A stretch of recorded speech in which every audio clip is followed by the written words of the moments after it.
and then we shall make a start. Okay, we'll get started. So, welcome everybody. Thank you very much for coming. My name is Adam. I am one of the careers consultants as part of the careers team.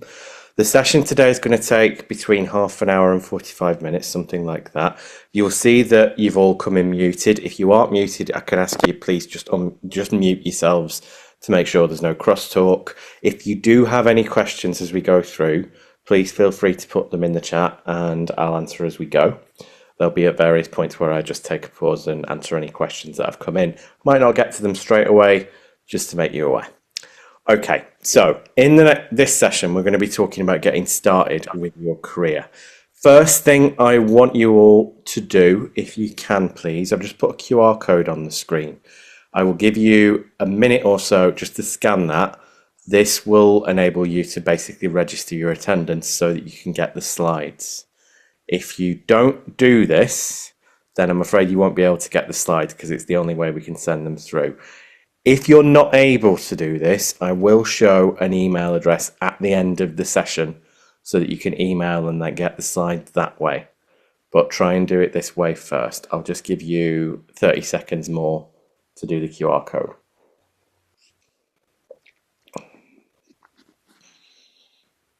Okay, now as we're going through, just before we get started properly, this session it's a little bit different than most of the ones we run. It's a bit less practical in a sense. This is more about how you can figure out what it is you want to do. Now, some of you are going to have a clear idea of that, and if so, more power to you. It might be more about figuring out how you can get to where you want to be. For others of you, as this slide says, it might be that you have absolutely no idea. And what I'm going to do is cover off all of our bases to an extent. We're going to cover everything from, I guess, first principles. Now, before we do get started, I just want to talk a little bit about equality, diversity, and inclusion. This is a big commitment for our service. If you go to the link that you'll see on the screen, and like I said, you'll get the slides, you'll see basically our statement about EDI. But what you can do is there is all sorts of additional support. As an example, if you are someone who has a disability, you can have a longer appointment with us. It's something you can actually request. If you have any concerns about this, obviously our link is there, but you can email us. And like I said at the top, I will be giving you our email address, our contact details, so you can ask about all of this support. Okay, let's get started. So we talk a lot about like our career, right? You might think about the idea of a career path, or my career is this kind of standard thing that you follow.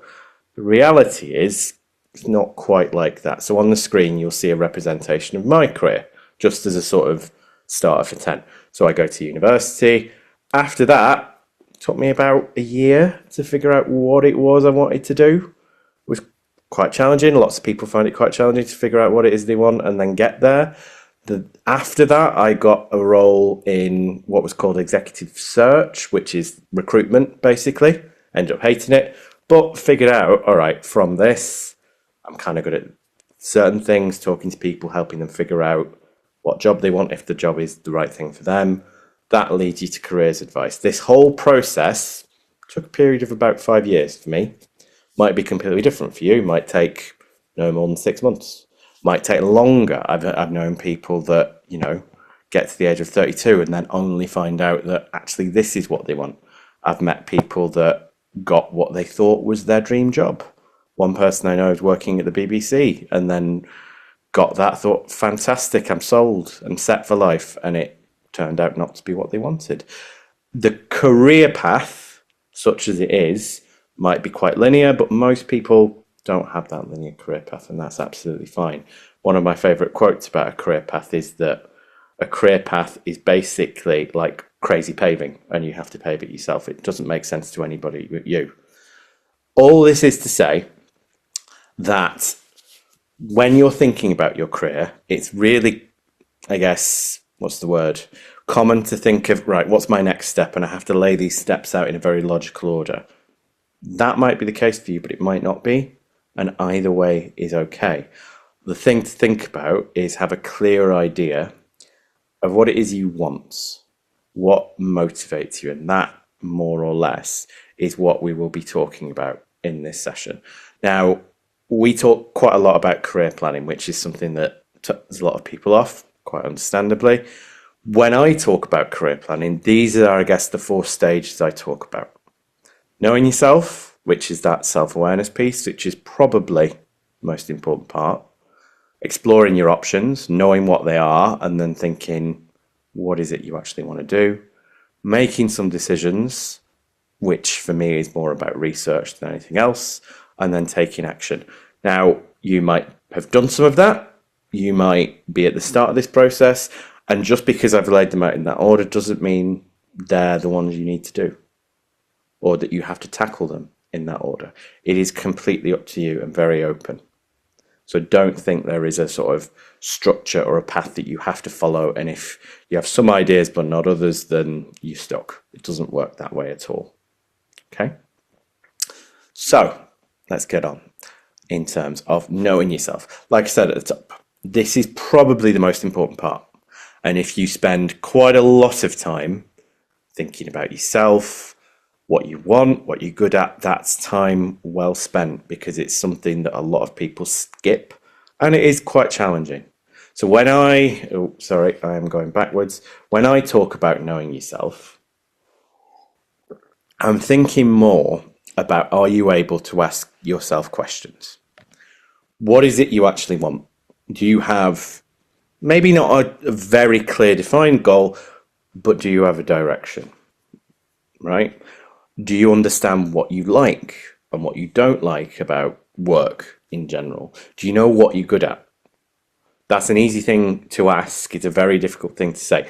Can you be critical with yourself and know what you're good at, what you're not so good at? And can you think even a little bit about what your values might be? What is particularly important to you in your career? What do you want to avoid? What motivates you? Now, this is going to take some work, right? And this might take a while. And the thing I usually say is, look, genuinely, critically evaluate yourself. Where do you think you stand out? What do you think is a particular skill of yours? Where do you think you're kind of average? And where do you think you have actual gaps? Now, that's not to criticize everybody. Everyone has gaps. But especially while you are at university, whether you have 3 years, 2 years, 1 year with us, you can then think, okay, these are the gaps I have. What is it I need to do to work on that? So, for example, you might think, well, I don't really have much experience, full stop. Okay. Well, you've got some time still. So what do you need to do to get that experience, whether it's a work placement, an internship, whatever it might be? This is why knowing yourself is so important, because you can really evaluate, where are my weaknesses? One of the things that you always get asked to interview, or quite often, is, what is my biggest weakness? What is your biggest weakness? And it's very common for people to think, I don't really know how to answer that, because there's a sense of, I don't really know what they're looking for, right? What they're looking for is this, the self-awareness side of things. Not necessarily that you're perfect, but you know what it is you're not so good at and what steps you can take to get better. Okay? It's also important, this self-awareness piece, to think about what it is you actually want out of a job. We talk quite a lot about various different things, but things like positive graduate destinations, a good graduate job.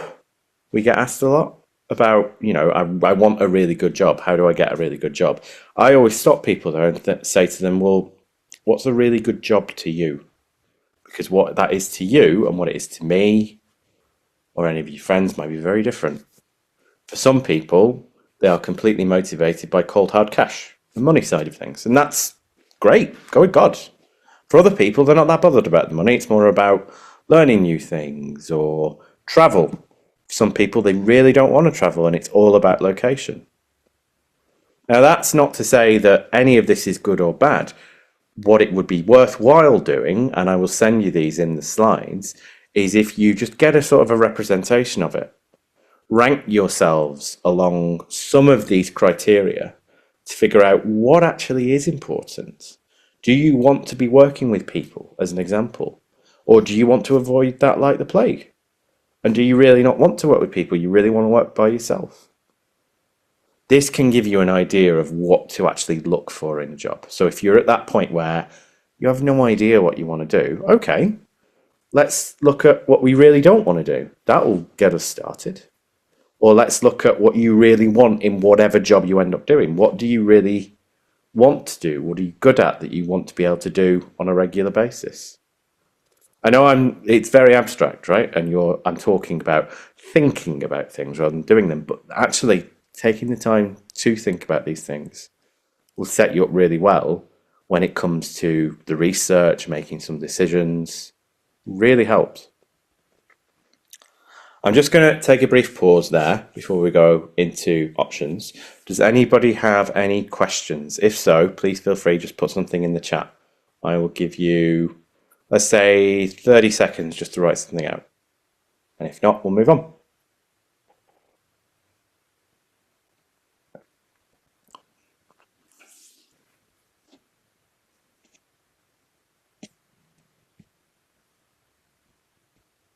Okay. So next thing then, and like I said, it doesn't have to be tackled in this order, but if we just go by what I presented, the next thing is to think about what your options are.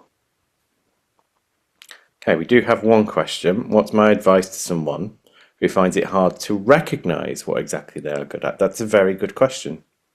It's very difficult to be sort of honest with yourself in that way, and sometimes you don't know. What I'd actually say is ask the people that know you best. What do they think you're good at?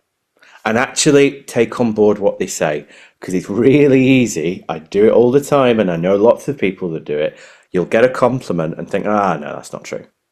But no, take their compliments for what it is. It's probably true. If they think you're really good at something, chances are you probably are. Certainly as compared to them. And that might point out then a strength that you didn't really know you had. Once that gets pointed out to you, then you can think about it really deeply and think, am I actually that good? Do I find something easy? That's also a key. If you find something easy that other people don't, maybe that's a sign you're good at it as well. Hopefully I've answered that question, but let me know if I haven't as we go through. So, like I said, important to think about what your actual options are to figure out what is possible. So broadly speaking, these are all your options as a graduate, when you become a graduate, right? And these are the numbers. So you'll see that we measure what we call graduate outcomes. So where you're at around 15 months after graduation. And you'll see that most people, approaching about 60%, are working full time. So that's obviously one of your options. You could also be working part-time. That's more like 10%. You could be working and studying. You could be in further study. Those are, broadly speaking, what we talk about. Those are your options. You could be doing something else. You could be on a gap year. You could be somewhere out of the country for whatever reason, working abroad. So there are all sorts of things that you could be doing. But broadly speaking, we say you're either working or you're in further study. Those are kind of your options. And that further study could be working towards something. So you might be doing something like a master's, a law conversion course for a specific career. You might be completely refocusing. So if you remember back to my career path, so I went back to university so I could do this. So I retrained in a sense. You might be doing something like that. So this sort of brings the abstract of what am I good at to, okay, what are my options? Okay. Now, what I would suggest to bring it down a little bit more, to make it that a little bit more specific, you can use things like the stuff I've got on screen. So I'm going to be talking about Prospex in a little bit more detail, but Prospex is a really useful website because it gives you, there's a section called What Can I Do in My Degree? And it gives you job options that are directly related to your degree and options where maybe your degree would be useful, but it's not directly related. That can be helpful to start. You can also use things like the alumni section on LinkedIn. That can be really helpful because you can see people on your degree course, where they actually ended up, what sectors they're in, what jobs they're in. That again can give you some ideas. It does not mean that, let's say you see that most of the people who are doing your course are in one specific sector. That doesn't mean you have to do it. Your degree does not have to dictate what you end up doing. It can give you an idea, but it doesn't have. You can do something entirely unrelated to your degree. You might have seen from my career path, I did French. Don't really use that on a day-to-day basis. And that's fine. But it can give you some ideas, at the very least. And to show you a little bit of a demonstration of how that might work, this is an example of a graduate from a couple of years ago now. They got a 2-1 in English literature, and they work for Apple in the UK.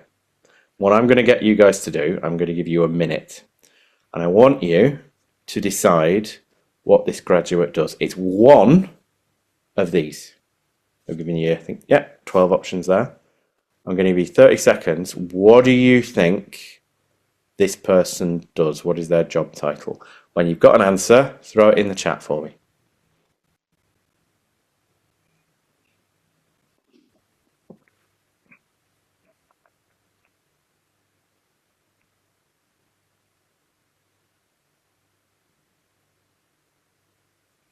Okay, we've got HR associate, we've got marketing. Any other ideas? Public relations, okay, interesting. Copywriter. All right, so you're all making that sort of almost like language connection. A couple of learning and development managers, interesting. Okay. Let's narrow it down a bit. Okay, so I've given you 4 there, so it's one of those 4. What do you reckon?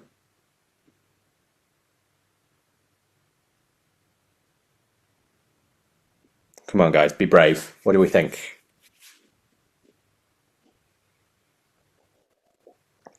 HR associate, marketing, exec marketing, HR marketing. So it's marketing or HR, most of you are saying. Okay, so in this case, it is marketing executive. So anyone who got marketing, especially when we had the original 12, well done.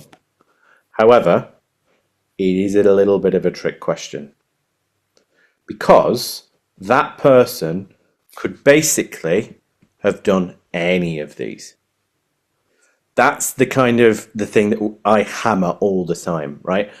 Especially big organizations, but all organizations will take graduates from any degree scheme, whatever it is. There are some exceptions. You can't be a doctor without having done medicine.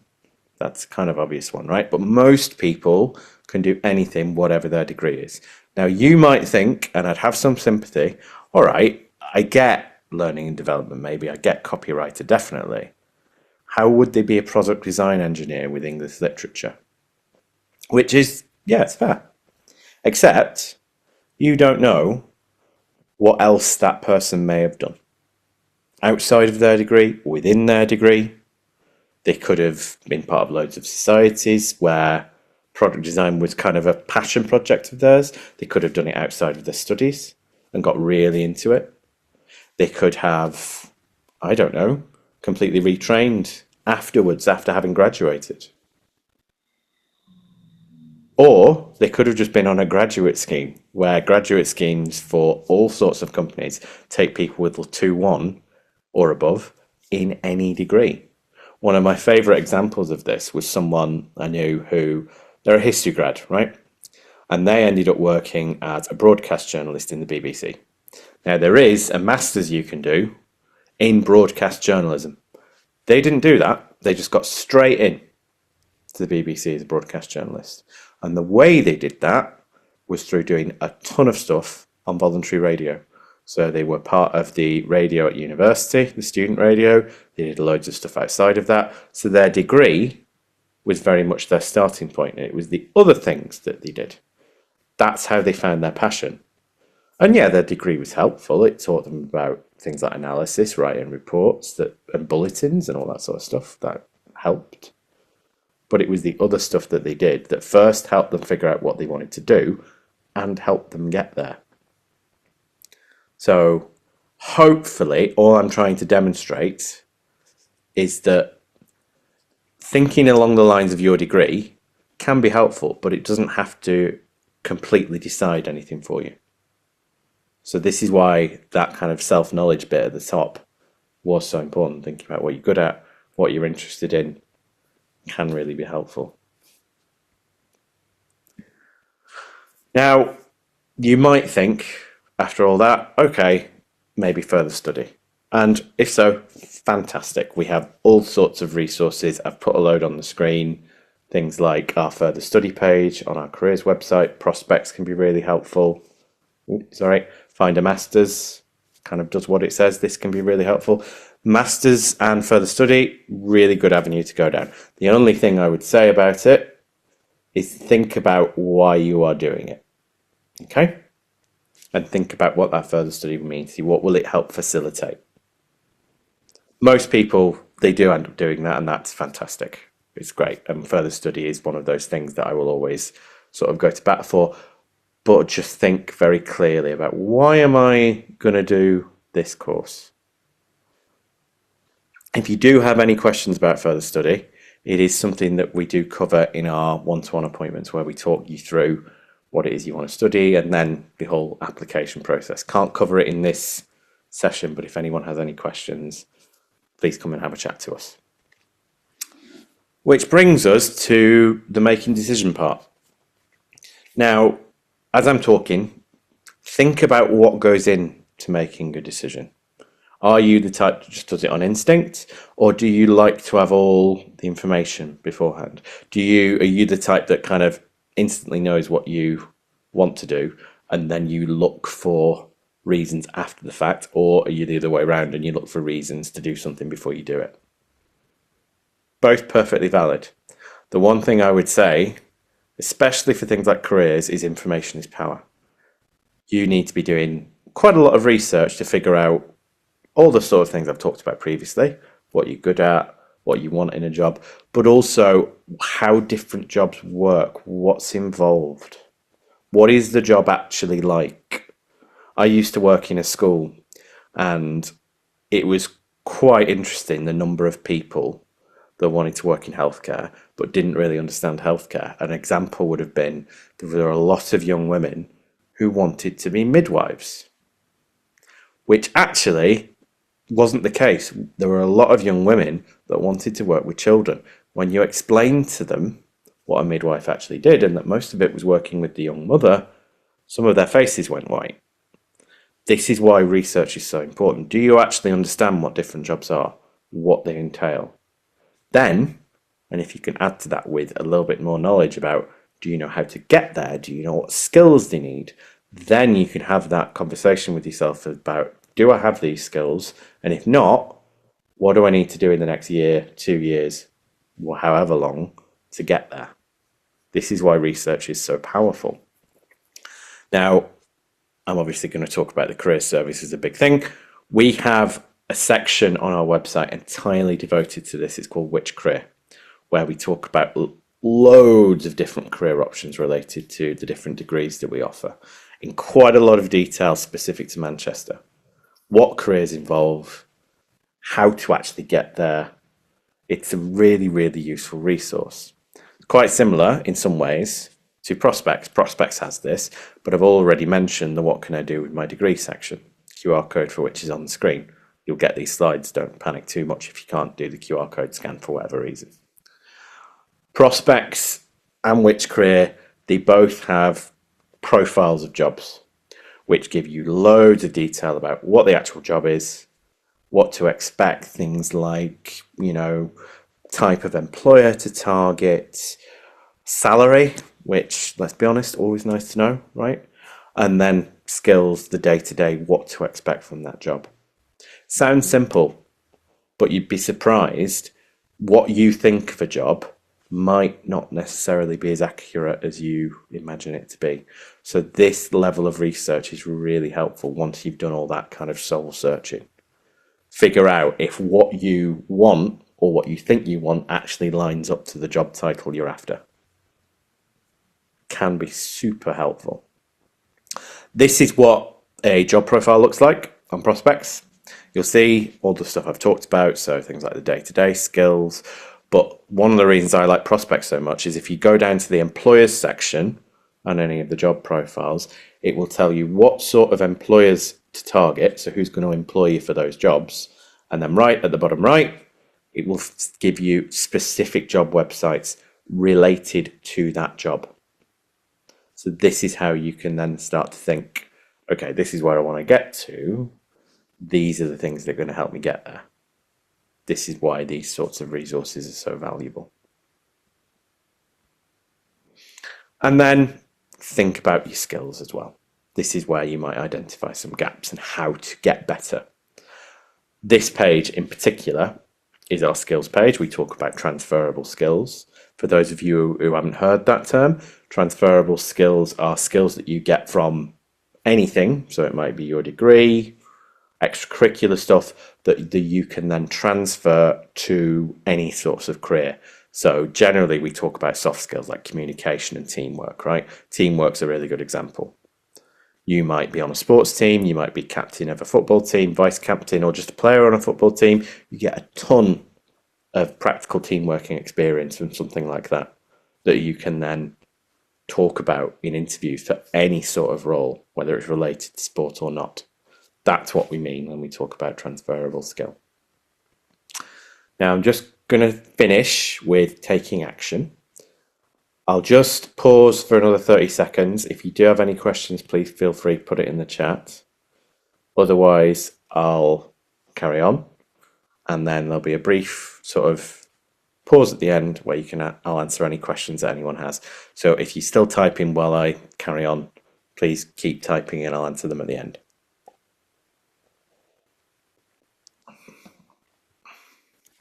Okay. So let's imagine you've done all that. You know what you're good at, what you're not so good at. You've figured out what it is you're after, the overall job title, and you've figured out how to get there. What next? What do you need to do?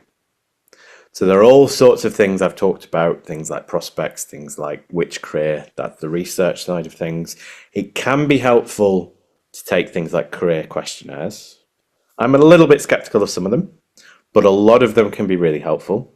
One in particular that I'm going to put up in the chat that I would suggest you do if you are someone that's either not really sure or maybe just wants some more ideas. If you put SACU into Google, this is a career questionnaire which is slightly different. I'll leave you to discover that, but it can be really helpful just to give you some ideas, right? And then you can go and research the ideas. If you're someone that really doesn't know what you want to do, and we've all been there, then you can use that to generate some ideas that you then either discount and think, no, that's not really me, or maybe you see something and think, oh, right, that could be worth looking at.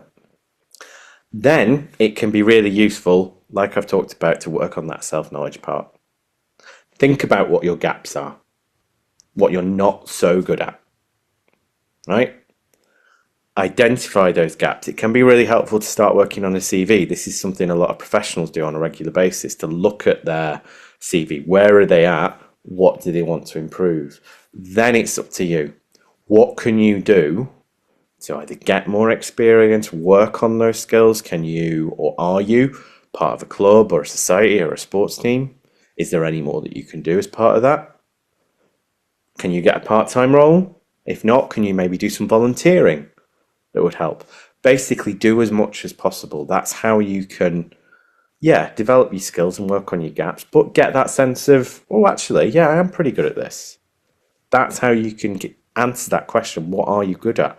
What you enjoy? By getting experience of lots of different things. And when I say experience, part-time work is great, but it's not the only thing. If you can't get part-time work, do some volunteering, do some work shadowing. Do some societies, whatever it is. And obviously come and have a chat with us.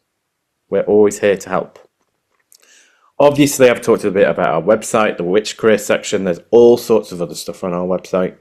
We talk about jobs and experience, but also applications, support for international students, events, more events like this.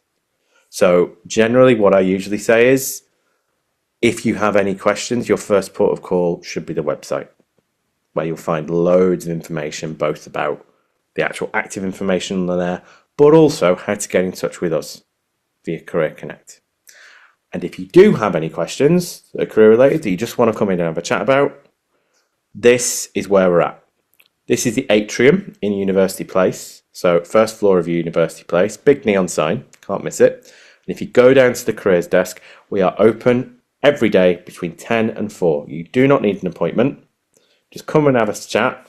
We'll answer any questions that you've got if we can. And if not, then we will point you to another part of the service, whether that's events, the CV clinics that we're going to be running this term, the one-to-one appointments that we offer. So we might triage you to another part of the service, but this is a good place to start. We can have a chat with you, figure out where you're at and what we might suggest. And that, rapidly, is bringing us towards the end. Really hope that has been helpful for everybody. Last thing I'm going to get you to do, so this is the attendance slide. If you can make sure you've scanned that QR code, I'll just give you another 30 seconds. If anyone does have any questions, please feel free to put those in the chat while I sort of wrap up. And the last QR code that I'm going to show you is just for our feedback. So we have a feedback survey that we run for all of these. I'd be really grateful if you could just take 30 seconds to fill this out. It just gives us a sense of, are we pitching these at the right sort of level? Is the time right? Is the, timing, the pace, all that sort of thing, is that right? And we do act on your feedback quite regularly. So for anyone that went to some of the welcome talks that we did, a lot of those were the direct consequence of feedback. And once you've done that, everybody, you're free to go. Thank you very much for coming. I really hope that was helpful. I'm going to flash our contact details on the screen in case anyone couldn't scan the QR code to get the slides, or you just have a question. You're more than welcome to just send us an email. Our email address is careers.info@manchester.ac.uk. And once you're happy, you're free to go. Thank you very much for coming. Like I said, I will stop the recording there, but if anyone does have any questions, please feel free to put them in the chat and I'll answer as best I can. Otherwise, I'll see you at another talk. Thanks, everyone.